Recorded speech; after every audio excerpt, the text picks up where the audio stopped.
Hello, कसे आहात सर्वजण? मस्तच असणार. तर बघा, सकाळी 7 वाजले होते. सकाळी 7 वाजल्याच्यानंतर आपलं रोजचं डेली रुटीन म्हटलं तर आज माझा मिनी ब्लॉगचा सेकंड डे आहे. भाजी टाकली. भाजी टाकल्याच्या नंतर आपले भांडे लावायचं काम चाललं होतं पटपट. रात्रीचे भांडे मी रात्रीच घसते. घसल्याच्या नंतर भांडे लगेच सकाळी लावून देते. आणि खोकला पण खूप लागत होता. भाजीचा ठसका उठला होता. हवा जायला अजिबात मार्ग नाही.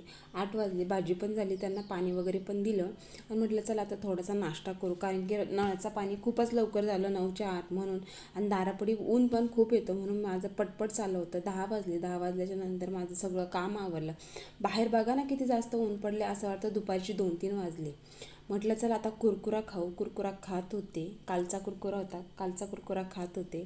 आणि बाहेर खूप जास्त ऊन पडलं होतं म्हणून काहीच सुचत नव्हतं. 10 वाजले तरी बापरे आता काय करून काय नाही, खूप कंटाळा येत होता. बहिणीचं पोरगं पण येत होतं.